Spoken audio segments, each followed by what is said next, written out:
చేయాలని మా ప్రయత్నం. ప్రార్థన చేసుకుందామండి. ప్రేమ కనికరం కలిగిన మా కన్న తండ్రి, ఈ యొక్క పరిసర ప్రాంతంలో ఉన్న మీ పిల్లలందరినీ జ్ఞాపకం చేసుకోండి. మీ ఆలోచనలు ప్రతి వారు కూడా వర్తిల్లడానికి కృప దయచేయండి. నన్ను మరుగుపరిచి మీ మాటలు బయలుపరిచి మాతో మాట్లాడి మా అందరి జీవితాలను కూడా వెలిగించమని యేసుక్రీస్తు ప్రభు వారి పరిశుద్ధ నామమున ప్రార్థన అడిగి వేడుకొనిచున్నాం మా కన్న తండ్రి, ఆమేన్. అందరికీ వందనాలండి. ఈ యొక్క క్రిస్మస్ సీజన్లో మేము చూస్తున్న అనేకమైన సభల్లో ఇది ఆఖరి సభ అండి. ఈ సభకు ఒక ప్రత్యేకమైన టైటిల్ పెట్టారండి, మనుషులను మహనీయులుగా మార్చే మహిమా స్వరూపి జీవితం అనే టైటిల్ని తో మీతో మాట్లాడాలని ఈ సంగతులన్నీ కూడా మీకు తెలియజేయడానికి ఇష్టపడుతున్నాం. ప్రియమైన దేవునికులారా, ప్రపంచవ్యాప్తంగా ఉన్న కోట్లాది మంది మనుషులు, ఇన్ని కోట్ల మందిలో కూడా కేవలం కొంతమందిని మాత్రమే గుర్తు పెట్టుకుంటున్నాం. వారిని మాత్రమే మనం మహానుభావులు, మహనీయులు అంటున్నాం. మహానుభావులుగా మరి మీరు ఎందుకు మారలేరు అనేది మీరు ప్రశ్నించుకోవాలి. ఈ రాత్రికాల సమయంలో మీరందరూ కూడా మహనీయులు కాలేరా? మీరు మహానుభావులు కాలేరా? కేవలం చరిత్రలో ఉన్న కొద్ది మంది మాత్రమేనా? మీ వల్ల ఎందుకు కాదు? మీరు కూడా మీ జీవితాన్ని మార్చుకోవడానికి, మీ జీవితాన్ని వెలిగించుకోవడానికి ఇగో ఈ సంగతులు మీ బ్రతుకులకు ఎంతగానో దోహదపడతాయండి, ఉపయోగపడతాయి. ప్రపంచంలో మేధావులు అనుకునేవారు, గొప్పవారు అనుకునే వారికి వారిలో ఆ గొప్పతనాన్ని కలిగించడానికి ఎవరు సహాయపడ్డారో తెలుసా? యేసుక్రీస్తు ప్రభువారండి. యేసుక్రీస్తు ప్రభువారు ప్రపంచంలో చాలా మంది గొప్పవారు కావడానికి సహాయపడ్డారు. ఆయన పుట్టేంత వరకు గొప్పవారు అనుకునేవారు లేరా? అనుకున్నారు, కానీ ఈయనని చూచి మారిన వారు ఇంకా గొప్పవారుగా పేరుగాంచారు. ప్రియమైన వాళ్ళరా, ఆకాశంలో ఉన్న నక్షత్రాలు కావచ్చు, అంటే ఆకాశంలో ఉన్న ఎన్నెన్నో ఖగోళ పదార్థాలు ఉన్నాయండి. అక్కడున్న వాటికని ఇక్కడున్న నీకు ఏవైనా సంబంధం ఉందంటే సామాన్యమైన మనుషులకైతే ఆ సంబంధం అంత త్వరగా అంత చిక్కదు. కానీ ఆలోచించే వారికి ఏమో అంటే దాని గురించిన సంగతులు గ్రహించి చెబితే గొప్ప వ్యక్తిగా కనబడతాడు. ఇగో ఈ ప్రపంచంలో కనిపిస్తున్న నక్షత్రాల కంటే అత్యంత ప్రకాశమానమైన వ్యక్తే యేసుక్రీస్తు ప్రభువారు. 2000 సంవత్సరాల క్రితం ప్రపంచాన్ని మార్చడానికి వచ్చిన వ్యక్తి ఆయన. ప్రపంచంలో ఉన్న ప్రతి మనిషిని కూడా వెలిగించడానికి వచ్చిన ఆయన. అలా వచ్చిన ఆయన తేజస్సు, ఆయన యొక్క మహిమ, ఆయన యొక్క గొప్పతనం అనేక మందిని ఎలా వెలిగించిందో ఇదిగో కొద్ది మాటల ద్వారా మీరు తెలుసుకోబోతున్నారు. ప్రియమైన వాళ్ళరా, ఎలాగని మీరు అనుకోవచ్చు.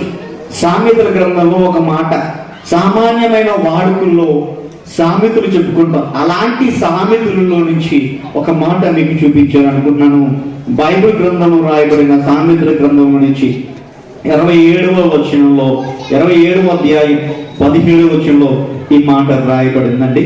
ఈ మాట రాయబడింది, ఇనుము చేత ఇనుము పదునగును. అంటే మనందరికీ బాగా తెలుసు, ఒక ఇనుమును పదును చేయాలంటే మరలా ఇనుమే అవసరం. ఆకురాయి అంటారండి, అంటే ఇంగ్లీష్లో ఫైల్ అంటారు. మనం అంటే టెక్నికల్ లాంగ్వేజ్లో మనం మాట్లాడుకుంటే ఫైల్, FILE, ఫైల్ అంటే పుస్తకాలు ఉన్న ఫైల్ కాదు అది. అంటే దాన్ని ఆకురాయి అంటారు. దానితో ఇనుములకి, వాటికి ఇనుము కత్తికి, అంటే అలాగే కత్తెరలకి పదును పడుతుంటారు. ఆలోచిస్తుంటారా? ఇనుము చేత ఇనుము పదునగినట్టే ఈ మనుషులు అండి సరైన ఆలోచన విధానం లేనివారు, సరైన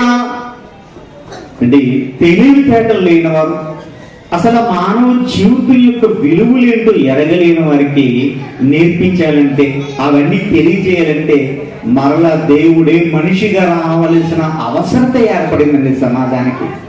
ఎందుకంటే ఒక ఇనుము చేత ఇనుము పదునైనప్పుడు మనిషే కదండి మరో మనిషిని వెలిగించగలరు, మనిషే కదా మనిషిని బాగు చేయగలరు. అంటే మనిషిని పిల్లి బాగు చేయలేదు, మనిషిని ఏ జంతువు కూడా బాగు చేయలేదండి, ఏ జీవి కూడా బాగు చేయలేదు. కేవలం మనిషి మాత్రమే మరో మనిషిని బాగు చేయగలడు. అందుకనే ఆదాము మొదలుకొని చాలా సంవత్సరాలుగా ఉన్న మనుషులందరూ కూడా పాడైపోయినప్పుడు, ఇదిగో ఈ రాబోతున్న తరాలైనా బాగుండాలి, వివేకం కలిగిన వారిగా గొప్పవారిగా ఉండాలని ఇక దేవుడే ఆలోచించి తన కుమారుడిని లోకానికి పంపించాడండి. లోకానికి పంపించాడు. ఆయన వచ్చే నాటికి నేటి వరకు కూడా, అంతకు మునుపు కూడా ప్రజలందరూ ఎలా ఉన్నారంటే అసలు జీవితాన్ని గొప్పగా మార్చుకోవడం అంటే ఏమీ తెలియదండి. వాళ్ళకి తెలిసిందల్లా ఒకటే, ఏంటో తెలుసండి. అంటే కొంతమంది వ్యక్తులు ఉన్నారు, వారు పేరు సంపాదించుకోవడం, గొప్పవారు కావాలని ఆలోచించి ఏం చేశారంటే ఈ రోజు పెద్ద పెద్ద కట్టడాలు కట్టారండి. దుబాయ్లో నుండి బుర్జ్ ఖలీఫా ఉందండి. దాని ఎంత అండి, దాని పొడవు అండి ఖలీఫా 110 అంతస్తుల భవనం. ఈరోజు ప్రపంచంలో అత్యంత ఎత్తైన భవనం అదే అనుకుంటున్నారు. కానీ దానికంటే ఎత్తైన బిల్డింగ్స్ కొన్ని వేల సంవత్సరాల క్రితం మనుషులు కట్టారండి. గొప్పవారు కావాలన్న కుతూహలంతో, ఆలోచనతో. గొప్పవారైతే కాలేదు కానీ చెడిపోయారు, అంతకంతకి చెడిపోయారండి సమాజం. అంటే బైబిల్ గ్రంథంలో ఆదికాండం అనే ఒక పుస్తకం ఉంది. ఆ పుస్తకంలో బాబేలు అనే ఒక గోపురం కట్టడానికి కొన్ని వేల సంవత్సరాల క్రితం ఉన్న ప్రజలు గొప్పవారు కావడం కోసం వేసిన ఎత్తుగడ ప్రణాళిక చివరికి చిత్తైపోయి ప్రజలందరికీ రకరకాల సమస్యల్ని కొని తెచ్చుకొచ్చిందని, రకరకాల ఇబ్బందుల్ని తీసుకొచ్చింది. అంటే మనం పెద్ద పెద్ద భవనాలు ఎందుకు కడతామండి? అంటే ఈ బిల్డింగ్ చూడండి చక్కని పెయింట్ వేస్తారు. ఎందుకు? కాస్త డిఫరెంట్గా ఉండాలి, చెప్పుకోవాలి, స్పెషల్గా ఉండాలి, గొప్పవారిగా కనబడాలి. అందరిలో కూడా అదే రకమైన ఆసక్తి ఉండొచ్చు, అభిరుచి ఉండొచ్చు, కోరుకుండొచ్చు. అలాగే ఆనాటి కాల ప్రజలు కూడా అలా అనుకున్నారండి. గొప్పవారు కావాలంటే ఒక ఎత్తైన పెద్ద గోపురం కడదామనుకున్నారు. పెద్ద పెద్ద అపార్ట్మెంట్స్ కి, ఆకాశ హర్యానాలకి నాంది ఆరో చేశారు. గొప్పవాళ్ళు కావాలంటే పెద్ద కట్టడి మీద కొడితే గొప్పవారు ఎక్కుతున్నారు. కాదండి, నువ్వు పెద్ద పెద్ద బిల్డింగ్ కడితే గొప్పవాడు కాదయ్యా. చిన్నవారి జీవితంలో వెలుగు నింపి వారి బ్రతుకుల్లో ఆనందాన్ని నింపితేనే నువ్వు గొప్పవాడు అవుతావని చెప్పడానికి వచ్చాడు దేవుడు పరలోకం నుండి భూమి మీదకి. మనుషుల జీవితాలు ఎవరైతే వెలిగిస్తారో వారే గొప్పవారుగా ఉంటారని చెప్పడానికి వచ్చాడండి ఆయన. రావటమే కాదు, మనకి మాదిరిగా ఉండి వెళ్ళాడండి. ఎవరైనా గొప్పవారు కావాలంటే, ఎవరైనా మహనీయులు కావాలంటే, ఎవరైనా మహానుభావులు కావాలంటే, ఇదిగో ఇలా అయితేనే మీరు మహానుభావులు అవుతారు, ఇలా అయితేనే మీరు గొప్పవారు అవుతున్నారండి. ఎందుకు మహనీయుడు మహానుభావుడు అంటే అర్థం ఏంటో తెలుసా? ఏ గ్రేట్ మ్యాన్ అని అర్థం. అంటే గొప్పవాడు అని అర్థం. ఏంటి గొప్ప? బంగారం ఉంటే గొప్ప, డబ్బు ఉంటే గొప్ప, ఆస్తి ఉంటే గొప్ప, ఐశ్వర్యం ఉంటే గొప్ప, అందం ఉంటే గొప్ప. నువ్వు ఎంతలో గొప్పవాడో తెలుసా? మనుషుల్ని నువ్వేం చేయాలంటే వెలిగించాలి, వాళ్ళ జీవితంలో ఆనందాన్ని నింపాలి. అందులో గొప్ప. ఈనుము చేత ఈనుము పదునగినట్లు అట్లా ఒకడు తన చెలికానికి వివేకము పుట్టించును. ఈ మానవ ప్రపంచంలో అనేక మంది మహానుభావులు, మహనీయులుగానే వారు ఏర్పడ్డారంటే, తయారయ్యారంటే వారందరికీ ఆ రకమైన వివేకాన్ని, వారందరికీ ఆ రకమైన స్పృహను, జ్ఞానాన్ని కలిగించడానికి ఇదిగో 2000 సంవత్సరాల క్రితం పుట్టిన యేసుక్రీస్తుల ప్రభువారే మూలం. మీకు తెలుసా? బైబిల్ అదే చెప్తుంది. చూడండి, ఏంటి ఈ బైబిల్ చెప్తున్న వాస్తవం ఎంత గొప్పదో మీకు అర్థమైతే ఈ రోజు ఈ మాటలు వింటేనే మీరు మీ జీవితకాలంలో ఖచ్చితంగా గొప్పవారు అవుతారు. Damn sure. మీకు ఆసక్తి ఉంటే ఖచ్చితంగా మీరు గొప్పవారు అవుతారు. చూడండి, ఒక మాట మీకు చూపిస్తాను, ఒక మాట మీకు చూపించడానికి ఇష్టపడుతున్నాను. అపోస్తలుడైన పౌలు తిమోతికి రాసిన మొదటి పత్రిక నుంచి 1వ అధ్యాయం 15వ వచనం మనం చదువుకుందాం. అపోస్తలుడైన పౌలు తిమోతికి రాసిన మొదటి పత్రిక 1వ అధ్యాయం 15వ వచనం చదువుకుందాం. చూడండమ్మా, అక్కడ ఉన్న వాక్యాన్ని, పాపులను రక్షించుటకు క్రీస్తు యేసు లోకమునకు వచ్చెనని వాక్యము నమ్మదగినది, పూర్ణంగీకరమైన యోగ్యమైన అక్కడే. యేసు లోకానికి ఎందుకు వచ్చాడంటే నీలో ఉన్న ప్రధానమైన లోపాన్ని దిద్దడానికి వచ్చాడు. యేసు లోకానికి రావడానికి కారణం లోపాన్ని దిద్దడానికి. ఏ లోపం? భూమి తిరగడంలో లోపం కాదు, సూర్యుడు తిరగడంలో లోపం కాదు, ఈ ఋతువులు ఏర్పడడం రావటంలో లోపం కాదు. ఏ లోపమో తెలుసా? మానవుల లోపం. ఈ జీవుల్లో లోపం ఉందని కాదు, మనుషులలో లోపం ఉందని. ఆ లోపం పేరే పాపం. ఆ లోపమే మనుషుల్ని గొప్పవారు కాకుండా తొక్కు పడేసిందంటే, స్వార్థపరులుగా, దుర్మార్గులుగా, ఎదుటివాడి మేలు మంచి కోరలేని వాడిగా, కీడు కోరుకునేవాడిగా, నాశనం చేసేవాడిగా, హంతకులుగా, వ్యభిచారులుగా, రేపిస్టులుగా, మర్డరర్లుగా, ఏమండి స్మగ్లర్స్గా, రకరకాలవన్నీ వచ్చేసేయండి. మనుషుల్లో ఉన్న ఈ ప్రధానమైన లోపాలన్నిటికీ కారణం పాపం. ఈ పాపం చేస్తున్న ప్రతి మనిషి గొప్పవాడు కాలేడు. గొప్పవాడు కావాలంటే మనుషుల లోపాలని అధిగమించాలి. ఆ లోపాలని ఎలా అధిగమించాలో, మనుషులు ఉన్న పాపాలని అధిగమిస్తే మనిషి ఎలా గొప్పవాడు అవుతాడో చెప్పాడండి మా యేసుక్రీస్తు ప్రభువారు, మన యేసుక్రీస్తు ప్రభువారు.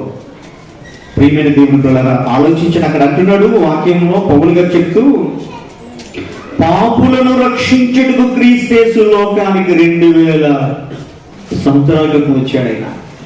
ఆయన వచ్చిన ఆయన ఎలాంటి వ్యక్తి తెలుసా? సాక్షాత్తు దేవునితో ఉండవలసిన వాడు భూలోకానికి, మహిమ స్వరూపాన్ని అంటే మహిమ స్థితిని వదులుకొని లోకానికి మట్టి మనిషిగా దిగి వచ్చాడండి. ఈ మట్టి లోకంలో మాణిక్యంలాగా ఉండడానికి ప్రియమైన వాళ్ళని ఆలోచించాడు. ఎందుకంటే ఈ మట్టి లోపల అనేక మంది మనుషులు ఉన్నారు.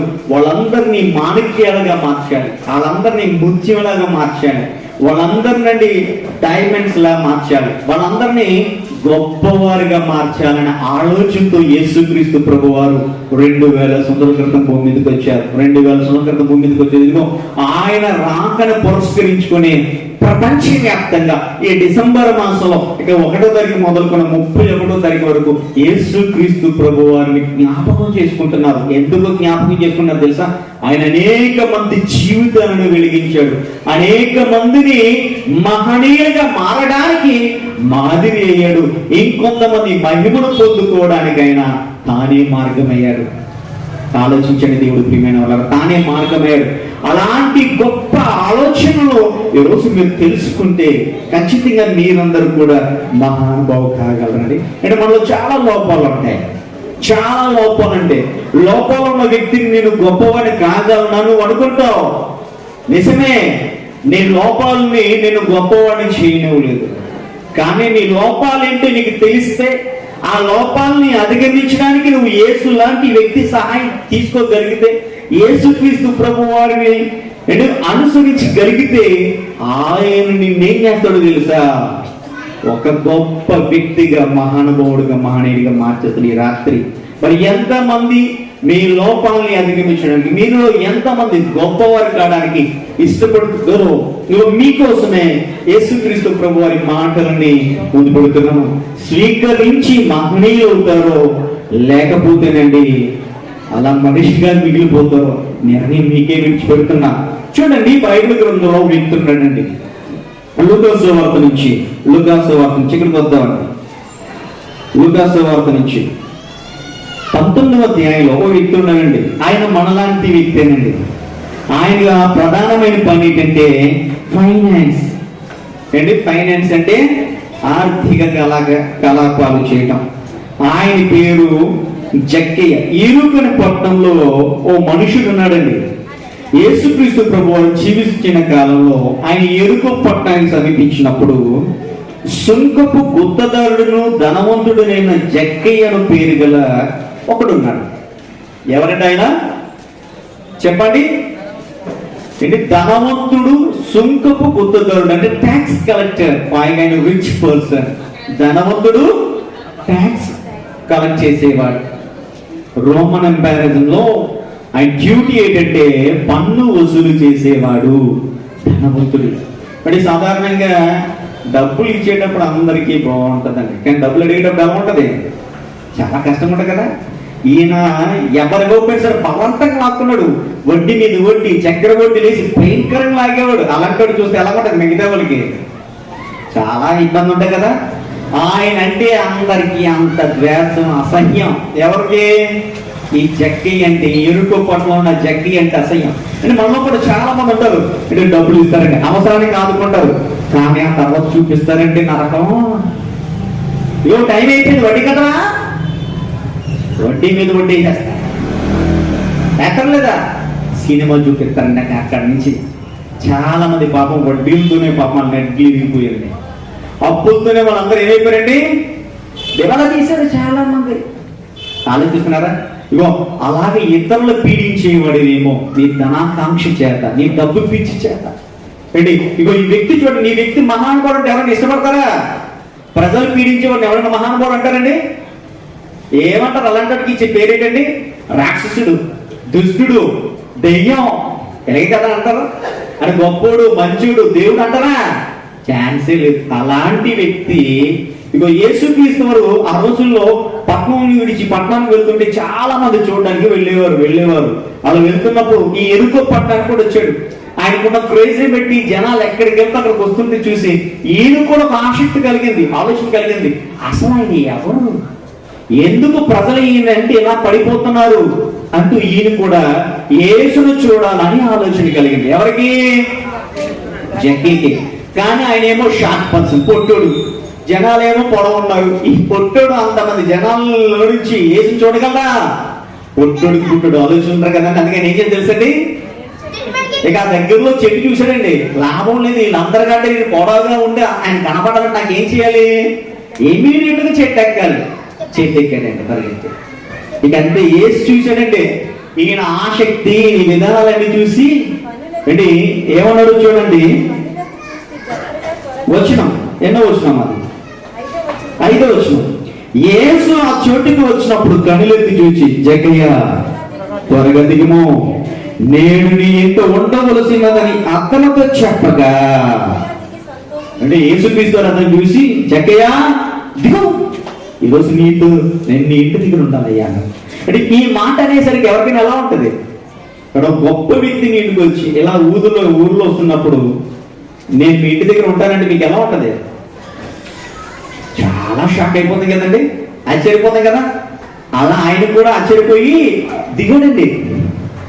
దిగిపోయి చూడండి, అలా వెళ్తున్నప్పుడు యేసుక్రీస్తు ప్రభు వారి గురించి ఏమనుకుంటున్నారో చూడండి. అతడు త్వరగా దిగి సంతోషంతో ఆయనను చేర్చుకున్న ఆలోచనలు అందరూ అది చూచి, ఈయన పాపి అయిన మనుషుని యొక్క బస చేయవేళనని చాలా చదువుకున్నారు. ఇదేంటి, మమ్మల్ని అందరినీ పీడించేసి ఈ పాపి దగ్గరికి ఈయన వెళ్తున్నాడా? ఈయనేమో గొప్పవాడని మేమందరం ఈయన దగ్గర ఈయన వస్తుంటే ఈయనేమో ఎవరి దగ్గరికి వెళ్తున్నారు? పాపి అయిన ఈయన దగ్గరికి వెళ్తున్నారు అంటారండి. ఇది ఉంటుండగా యేసుక్రీస్తు ప్రభువారు లోకానికి వచ్చింది గొప్పవారిని గొప్పగా చేయడానికి కాదు, పాపిని గొప్పగా చేయడానికి, పరిశుద్ధుడిగా చేయడానికి. ఈ లోకానికి ఇబ్బందికరమైన వ్యక్తిని ఈ లోకంలో అందరూ మెచ్చుకునే వ్యక్తిగా మార్చడానికి వచ్చాడు యేసుక్రీస్తు ప్రభువారు. అందరూ ఏంటి అతను చూసి నేర్చుకునే వ్యక్తిగా చేయడానికి వచ్చాడు యేసుక్రీస్తు ప్రభువారు. మీలో ఎంతో మంది ఎలా ఉండొచ్చు. ఈ రాత్రి యేసుక్రీస్తు ప్రభువారు నీతో మాట్లాడుతున్నాడు, రా నేను నీతో ఉండవలసింది అంటాడు యేసుక్రీస్తు ప్రభువారు. మరి వస్తారా? వస్తుందిగో ఈ జక్కయ్యలాగే నీ జీవితం మార్చబడుతుంది. ఏమండి, సమాజం అంతా ఆయన గురించి ఏమనుకుంటారంటే, ఈయనంటి పార్టీ దగ్గరికి వెళ్తున్నాడు అంటున్నారు. మన భాషలో చెప్పాలంటే ఈ దుష్టుడి దగ్గరికి వెళ్తున్నాడు ఏంటి?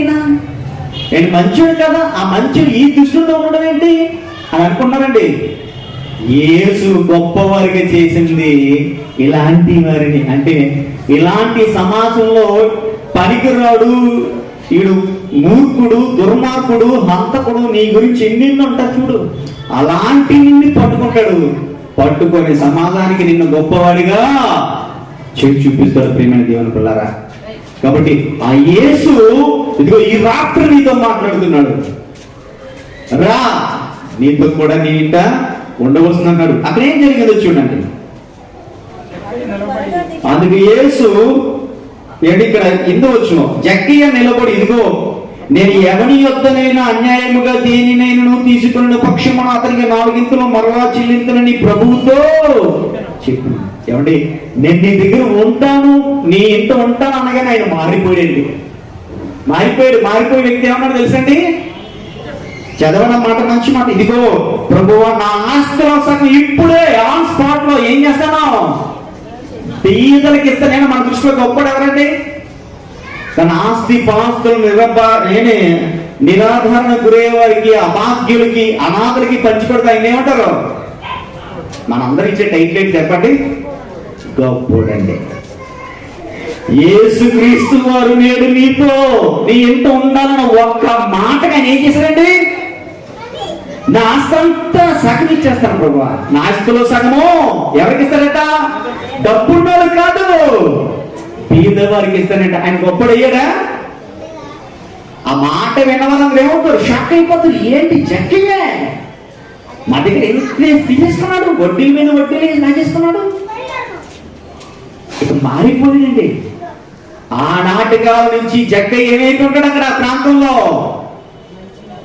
మంచిగా అయిపోయాడా? గొప్పడేం లేదా? యేసు మాట జక్కయ్య జీవితంలో ధనాపేక్షను చంపేసింది. ప్రజల్ని ఎంతవరకు డబ్బు కోసం పీడించిన వ్యక్తి లేదు. యేసు నాలాంటి పాపిని కరుణించాడు కాబట్టి నేను ఆయనలా ఉండాలి. సమాజం ఆయన వెంట వెళ్తుంది కదా, ఆయనలో మంచితనం బట్టి, ప్రేమ బట్టి నేను అలాగే మారాలి. నా యేసులా నేను మారాలనుకున్నాడు ఎవరు? జక్కయ్య. ఇదిగో మార్పు చూపించాడు. పాపిని కూడా మార్చడానికి పరలోకం దిగి వచ్చాడు మహిమ స్వరూపి యేసుక్రీస్తు వారు. నేను నీ ఇంట ఉంటాను రా జక్కయ్య అన్న ఒక్క మాటతో మారిపోయాడు. ఇదిగో బైబిల్ గ్రంథంలో ఇలాంటి మాటలు కొన్ని బోధలు వేళ్ళు ఉన్నాయి. నువ్వు చదివితే జక్కయ్య కంటే గొప్పవాడు అవుతావు, చాలా గొప్పదా అవుతావు నువ్వు. ఆ మాటలో ఉన్న సారాంశాన్ని కనుక మీరు అర్థం చేసుకోగలిగితే, ఆ మాటలో ఉన్న గొప్పదాన్ని కనుక నిజంగా నీ బుర్రకెక్కితే, ఎంతో మంది మారిపోయారని మహానుభావులుగా చరిత్రకి ఎక్కారు. వాళ్ళందరూ హిస్టరీ ఈరోజు మీ ముందు పెడతా, వాళ్ళందరూ హిస్టరీ పెడతా. మీరు కూడా అలా చరిత్రకి ఎక్కాలి. మీరు కూడా రేపొద్దున మీరు ఈ లోకంలో ఉన్నా లేకుండా మీ గురించి చెప్పుకోవాలి. మీ జీవితం అంతా గొప్పగా మార్చబడాలి. అందుకు ఒకే ఒక వ్యక్తి సహాయపడగలరు. ఎవరో? నజరేయుడైన యేసుక్రీస్తు, లోకరక్షకుడైన యేసుక్రీస్తు. ఆయన మాత్రమే కానీ ఇంకెవరు నీకు సహాయం చేయగలరు నీ జీవితం అంతా ఉన్నతంగా మార్చడానికి. మీ సహోదరి సహోదరుడా, రాత్రి కాల సమయంలో ఆలోచించు. ఓ మంచి నిర్ణయం తీసుకో. తిమోతి రాసిన పత్రికలో 1:15 మనం చదువుకున్నాం కదా. మరో వ్యక్తి మారిపోయాడండి. సమాజంలో అంతవరకు భయంకరమైన మత ఛాందస్స భావాలు కలిగిన వ్యక్తి ఎలా మారిపోయాడో తెలుసా? వండర్ఫుల్ అండి నిజంగా. యేసుక్రీస్తు వారి మాటలు, యేసుక్రీస్తు వారి చేతలు సమాజాన్ని ఎలాంటి వ్యక్తినైనా, ఎలాంటి కఠినాత్ముడైనా మహాత్ముడిగా మారుస్తాయి. ఎలాంటి నిర్దయ గలవాడినైనా దయాగుణం గలవాడిగా మారుస్తాయి. ఎలాంటి కోపిష్ఠులైనా సాత్వికం గలవాడిగా మార్చేస్తాయి. ఎలాంటి ఆవేశం గలవారినైనా సమాధానం గలవారిగా మార్చేస్తాయి. ఏమనుకున్నారు యేసు మాటలు? చూడండి, మొదటి తిమోతి పత్రిక 1వ అధ్యాయం 15 మనం చదువుకున్నాం, 16 చదువుకున్నాం. ఇప్పుడు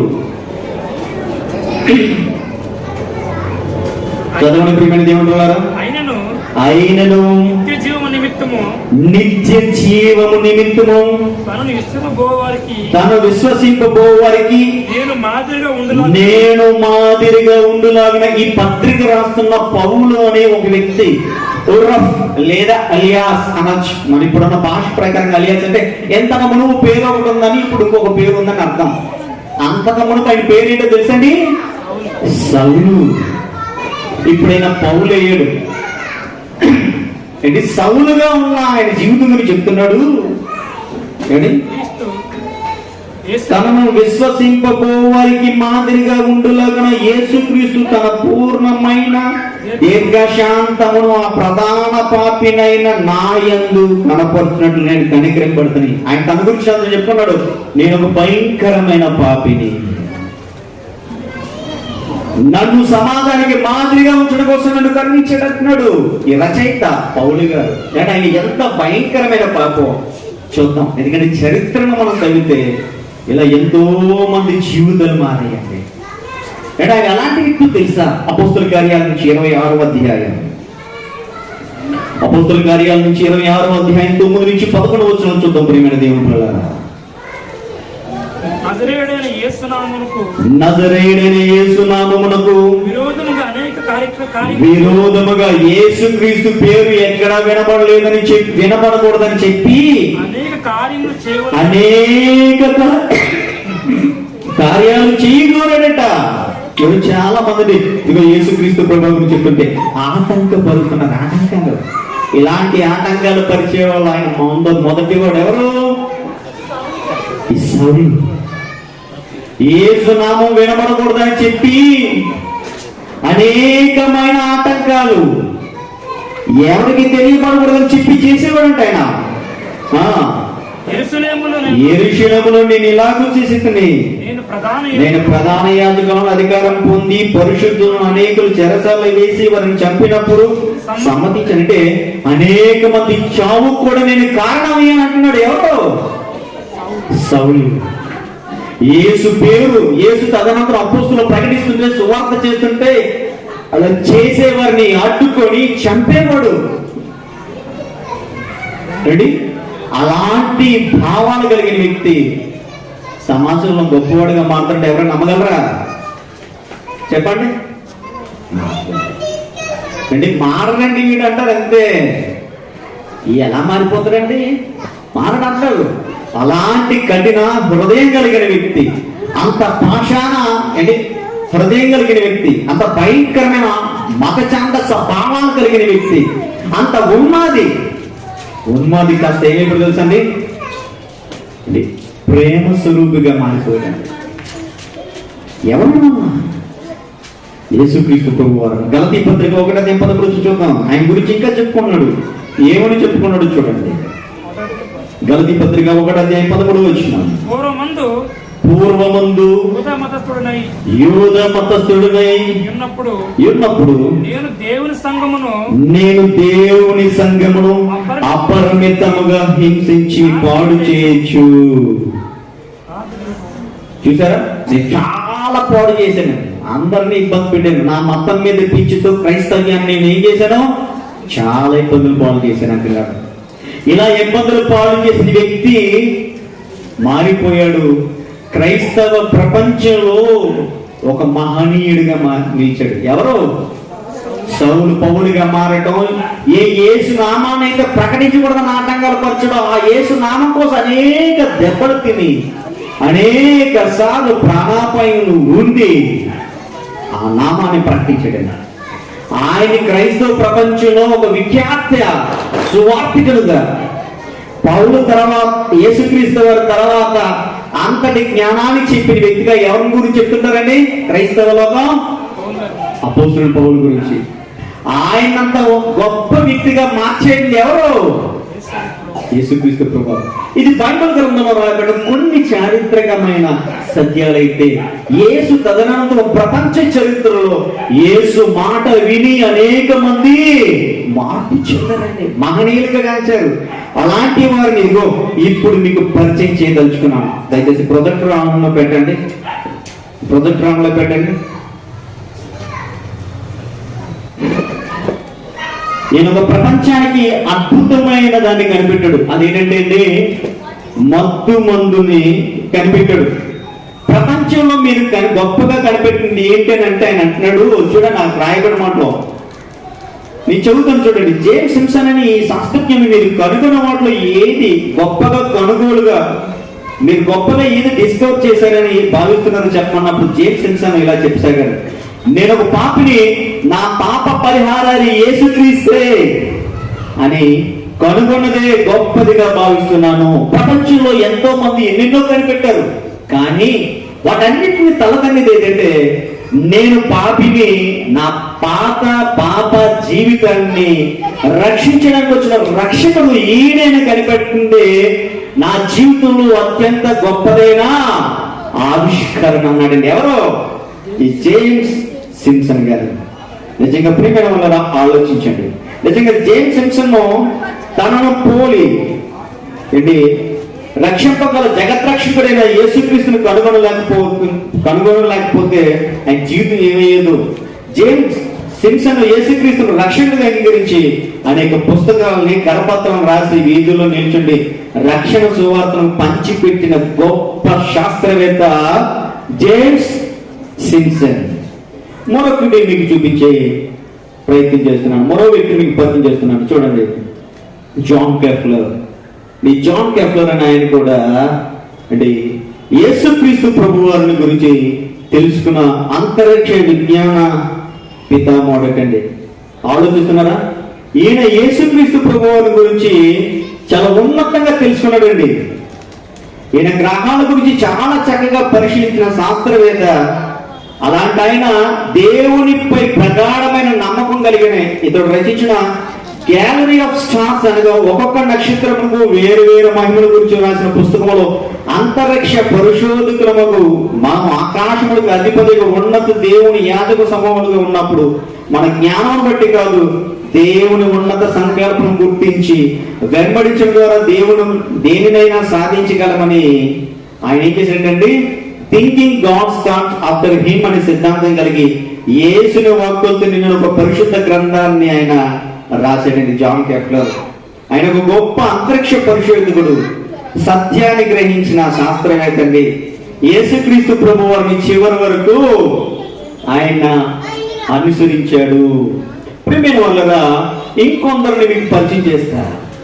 చూడండి, మహనీయులు అనుకుంటున్న సమాజంలో చాలా మంది మనకు కనిపిస్తున్నారు. అక్కడ మదర్ తెరీసా, వివేకానంద, మహాత్మా గాంధీ, ఆ తర్వాత మరికొంతమంది మనకు కనిపిస్తున్నారు. ఆ చివరిలో బరాక్ ఒబామా.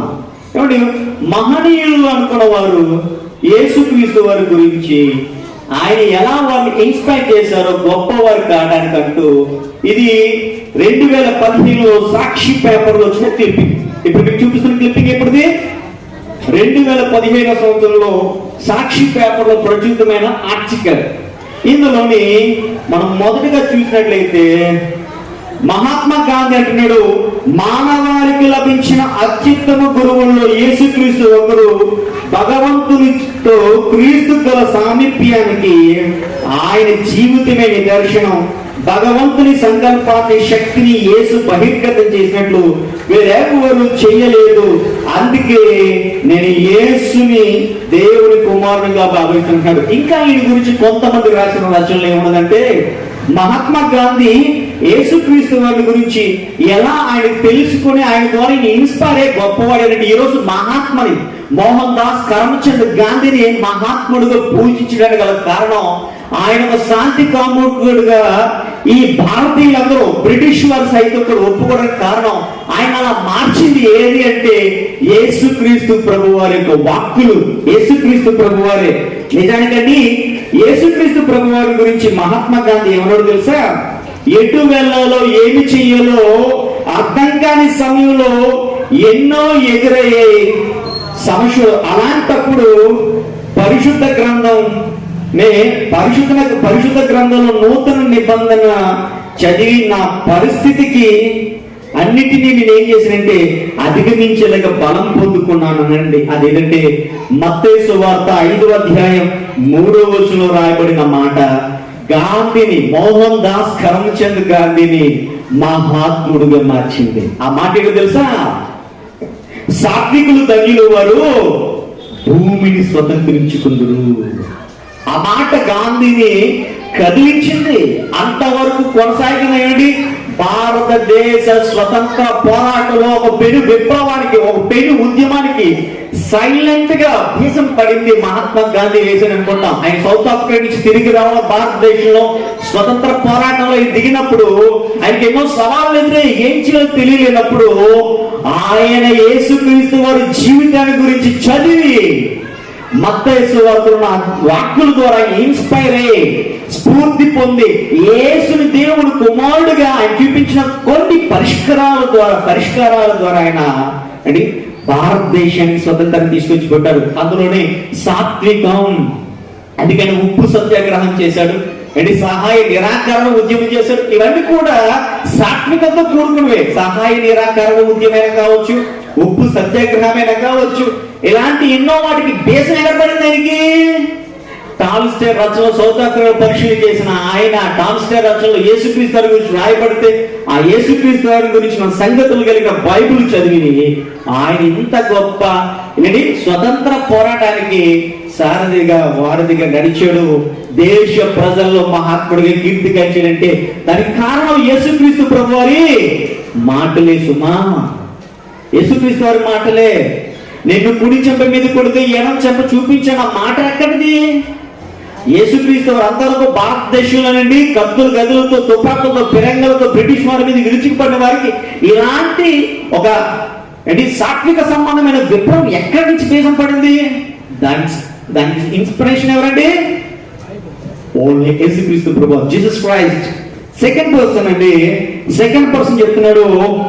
ఎవరు చూడండి, సెకండ్ ఎవరు మాట్లాడుతున్నారంటే మదర్ తెరీసా గారు అంటున్నారండి, నేను మనిషిని మనిషిగా విశ్వసిస్తాను, అందుకే నాకు ప్రతి మనిషి సాక్ష్యాతో యేసుక్రీస్తు ప్రభువారు. చాలా మంది మాకు సందేశాలు అంటున్నారు మదర్ తెరీసా మత ప్రచారం చేసిన. నో, యేసుక్రీస్తు వారు మత ప్రచారం చేయడానికి కాదు, మనిషిని మహనీయుడిగా చేయడానికి వచ్చాడు. అదే స్ఫూర్తిని మదర్ పొందుకున్నారండి తెరీసా గారు. ఏమనుకున్నారు తెలుసా ఆవిడ?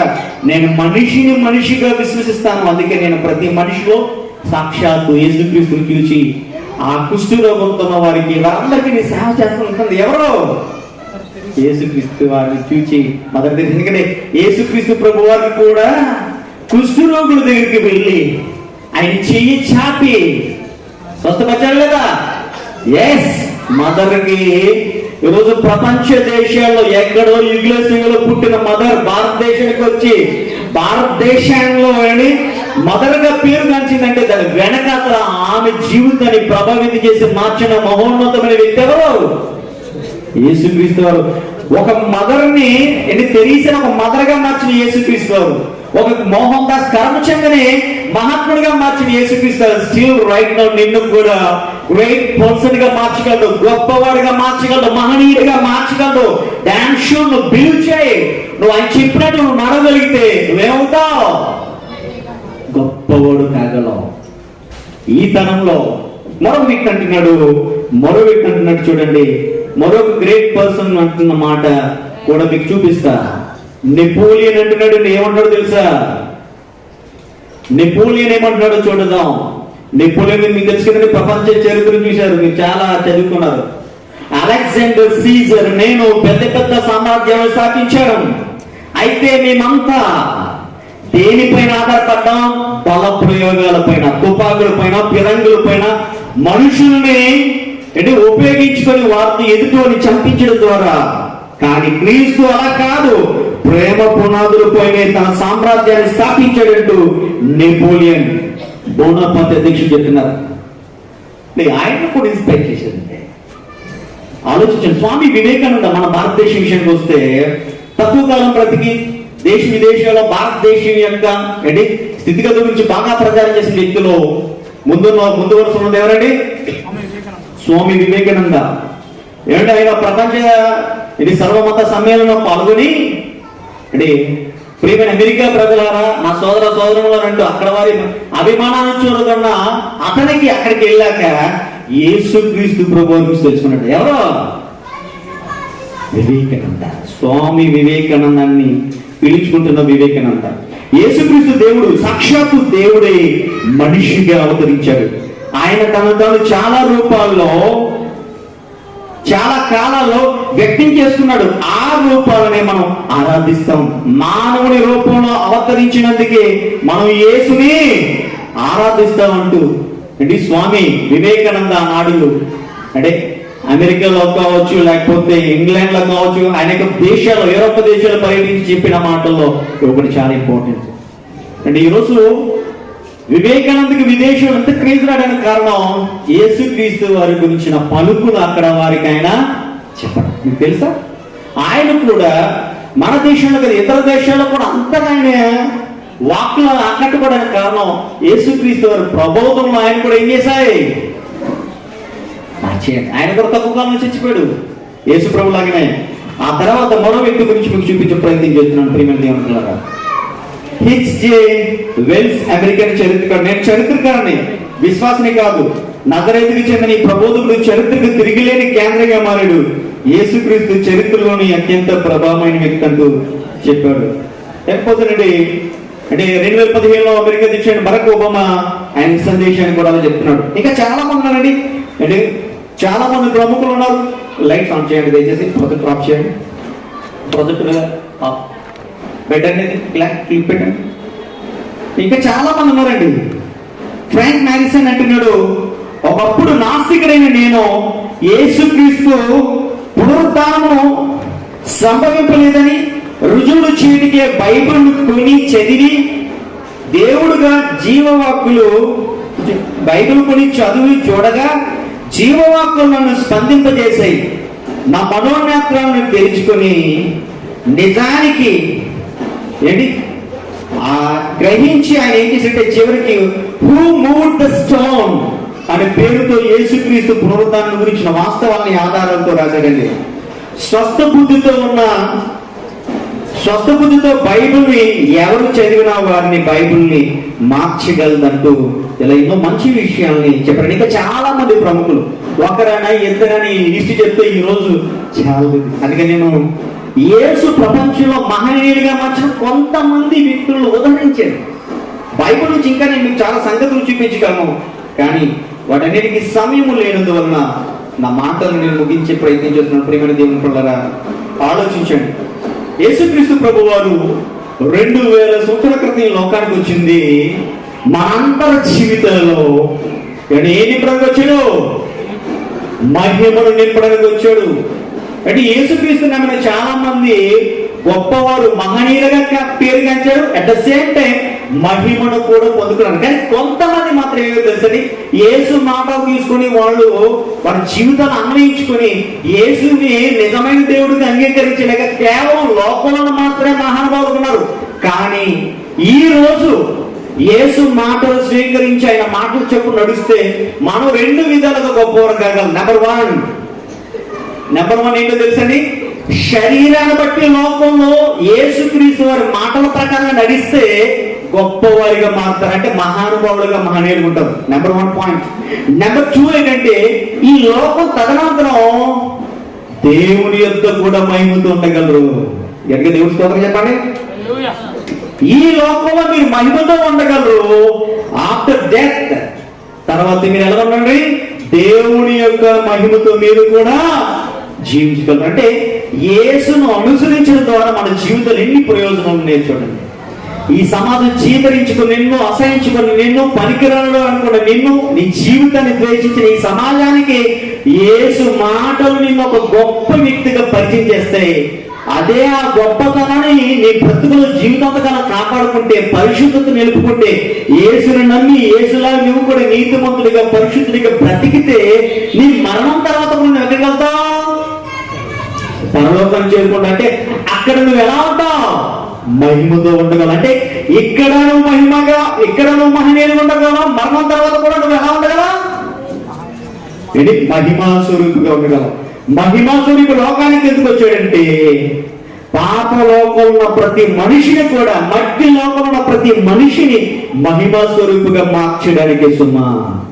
ఈ సంగతి చాలా మంది తెలియక మొదటి శతాబ్దంలో ఏం చేసి తెలుసా? ముగించేస్తున్న మాటలు కొరింథీయులకు రాసిన మొదటి పత్రిక 2వ అధ్యాయం 8వ వచనం ముగించేస్తాను నా మాటల్ని. కొరింథీయులకు రాసిన మొదటి పత్రిక 2వ అధ్యాయం 8వ వచనం. అపోస్తలుడైన పౌలు కొరింథీయులకు రాసిన మొదటి పత్రిక 2వ అధ్యాయం 8వ వచనం ముగిస్తున్నాం. అది లోకాధికారులలో ఎవరికి తెలియదు. యేసు లోకంలో ఉన్న మనుషులు మహనీయుడిగా చేయడానికి వచ్చాడనే ఆ సంగతి లోకాధికారులు ఎవరికి తెలియదు. తెలిసిన వారు మహనీయులయ్యారు, తెలియని వారందరూ కూడా మూర్ఖులయ్యారు. ఆ మూర్ఖులు ఏం చేశారు చూడండి. అది వారికి తెలిసి ఉండని ఎడల మహిమా స్వరూపి ప్రభువును సిలువ వేయకయుందురు. యేసు సిలువ ఎందుకు వేశారంటే ఆనాటి రోమన్ అంటే ఎంపైరస్ ఉన్న పిలాత్ కావచ్చు, చక్రవర్తి ఏంటి, లేదంటే అక్కడ సైనికులు కావచ్చు, ఆనాటి ఇజ్రాయెల్ దేశంలో ఉన్న యూద మత పెద్దలు కావచ్చు, బుద్ధులిద్దరికి మహిమా స్వరూపి లోకానికి వచ్చింది మిమ్మల్ని మనుషులుగా ఉన్న మనల్ని మహనీయులుగా మార్చడానికి. మరణించాక మహిమతో దేవుని సన్నిధిలో నిలబెట్టాలని సంగతి అర్థమైతే సిలువేస్తారా? బాగు చేయడానికి వచ్చిన ఏమైనా చెప్పుకుంటారా? మీకు ₹1,00,00,000 ఇస్తుంటే ఎవరైనా చంపేస్తారు? అలాంటి నేను ఇమ్మీడియట్గా ఇప్పుడు కోటేషన్ చేస్తున్నట్టే చంపుతారా? దేశిస్తారా? రెండు బాబు రెండు రండి అని ఏం చేస్తారు? ఇంటికి తీసుకెళ్ళి కూర్చేస్తారు కదా, కూర్చేస్తారు. ఆయనకి ఎన్ని సేవలు చేస్తారు మీరు? కోటి ఇస్తారండి మీరు ఎన్ని చేస్తే. ఈ లోకం కాదండి, పరలోకంలో ఎన్ని కోట్లు పెట్టిన రాని స్థానం అది. నిత్య సుఖం నిత్య సంతోషం ఇవ్వబోతున్నాడు యేసుక్రీస్తు. అంత ఉన్నతమైన స్థితిని నీకు ఇవ్వడానికి వచ్చిన వ్యక్తి ఈ రోజు నీ హృదయంలో పిలిచి కూర్చేయగలవా లేదా? ప్రభువా రా నా జీవితంలోకి. ఆ రోజు జక్కయ్యని యేసుక్రీస్తు పిలిచారు. జక్కయ్య దిగుమో, నేడు నీ ఎంత ఉండవలసింది అనగానే ఏం చేసిన ఆయన సంతోషంతో ఆయన చేర్చుకున్నట్లుగా ఈ రాత్రి నువ్వు సంతోషంతో ఆయన నీ హృదయంలో చేర్చుకుంటే నీ జీవితం మహిమతో నింపబడుతుంది. ఈ లోకంలో నేను చేకరించుకుని అసహించుకున్న వారు నువ్వు యేసుక్రీస్తులా నడిస్తే నిన్నే గొప్పవారంటే. మరి గొప్పవారికి ఉంటారా? యేసు మాటలో చెప్పుడు నడిచి ఏంటి అలా ఉండడమే కాకుండా యేసు కోసం మీరు బ్రతికితే ఆయనలో మీరు నీతిగా పరిశుద్ధంగా యథార్థం ఉంటే మరణించాక కూడా మహిమలో ఉంటారు, మహనీయులుగా ఉంటారు, మహిమలో ఉంటారు. యేసుని చేర్చుకొని ఆయనలో జీవిస్తే చాలా మంది మహానుభావులు అనుకున్న వారు కేవలం ఆ మాటలు స్వీకరించారు, దట్స్ ఆల్, అక్కడ అయిపోయారు. కానీ ఆ మాటలు పట్టుకొని నడిస్తే దాని ప్రకారం మీరు కూడా యేసుని జీవిస్తే మనం రెండు రకాలు ఉంటాయి. ఒకటి ఈ లోపల గ్రేట్ పర్సన్ ఉంటారు, రెండోదిగా మరణం తర్వాత గ్లోరిఫైడ్ కూడా అవుతారు, అంటే మహిమలో కూడా వెళ్తారు. నీ ఎదుట రెండు ఆప్షన్ ఉంచబడ్డాయి. యేసుని అంగీకరించి ఎందుకు పనికిరని చరిత్రలో గుర్తించిన నీ జీవితాన్ని చరిత్ర గుర్తించే విధంగా మార్చుకుంటావో, మానవాళికి దేవుని ప్రేమను యేసుక్రీస్తులో చూపించి, నేను మానవాళికి యేసుక్రీస్తులో కరుణ చూపించి, మానవాళికి యేసుక్రీస్తులో సేవలు అందించి నువ్వు గొప్పవాడిగా ఉంటావు. లేదు ఈ మాటలు పట్టిని అనుకుంటే మీరు వదిలేసి మీ మట్టుకు మీరుంటూ అసలు చరిత్రలో ఒకడు పుట్టాడు సంగతి తెలియకుండా కాలగడపడం కలిసిపోయి నీ జీవితానికి అంతమొందించుకుంటూ తెలుసుకో. గొప్ప వాళ్ళు ఎవరు అందరూ కనుక అసలు బైబిల్ కారణం ఉంది, యేసుక్రీస్తు జీవితం కూడా ప్రధానమైన కేంద్రంగా ఉంది. నీ జీవితాలు కూడా గొప్పగా మార్చబడాలంటే మహనీయుల సూక్తులు గొప్పగా మార్చబడతాయి. ఒక మాట చెప్పి ముగిస్తానండి. సూర్యుడు ప్రకాశం లేకపోతే చంద్రుడు ప్రకాశిస్తాడా? లేదు. సూర్యుడు ఒక స్వయం ప్రకాశం అయితే, చంద్రుడు ఒక చౌడు నేలైతే సూర్యుని యొక్క కాంతి చంద్రుడి మీద పడి మనకు భూమి మీద తగలగానే అబ్బో చంద్రకాంతి అంటున్నాం. ఆ కాంతి దాందా? దేందా కాంతి? సూర్యునిది. ఈ ప్రపంచం గొప్పవారు అనుకుంటున్న గొప్పతనం వెనకాల ఎవరి కాంతి ఉంది, ఎవరి ప్రభావం ఉంది? అది ఆయనలాగా ఈ ప్రపంచానికి నువ్వు కూడా నిన్ను కూడా చూపించగలడు ఆయన. అలా చూపించడానికి యేసు 2000 సంవత్సరాల క్రితం భూమి మీదకి వచ్చాడు. మరి గ్రేట్ పర్సన్ గా మీరు మారాలంటే ఈ ప్రపంచానికి ది గ్రేటెస్ట్ పర్సన్ అయిన యేసుక్రీస్తు వారిని మీరు ఏం చేయాలి? బిలీవ్ చేయాలి అని చెప్పినా నడుచుకోవాలి. దాని మూలం మీ జీవితం ఎంత అద్భుతంగా మార్చబడుతుందో, సమాజంలో ద్వేషించిన వారు అసహించిన వారు మిమ్మల్ని ఎలా హత్తుకుంటారో, ఈ సమాజం మిమ్మల్ని ఎలాగా కీర్తిస్తుందో తెలుసుకున్నాం. ఇంకొన్ని విషయాలు తెలుసుకుంటే ఆదివారం చర్చ ఎక్కడ అవుతున్నది? ప్రతి ఆదివారం ఉదయం 11 గంటల నుంచి 1 గంట దయచేసి రండి. మరి విషయాలు తెలుసుకుందాం. థ్యాంక్ యూ చక్కగా విన్నందుకు. ప్రార్థన చేసుకుందాం. ప్రార్థన దయచేసి ప్రతి ఒక్కరు లేచినట్లయితే ఎవరికొరు వ్యక్తిగతంగా ప్రార్థన. ఇక అయ్యా నన్ను గొప్పవాడిగా చేయడానికి నీ కుమారుడు పంపించావు తండ్రి. ఆయన నేను విశ్వసిస్తున్నాను. నాలో ఉన్న ప్రతి పాపాన్ని తీసేయండి అయ్యా. ఇక అనేక మందిని ఆయన మార్చిన యేసుక్రీస్తు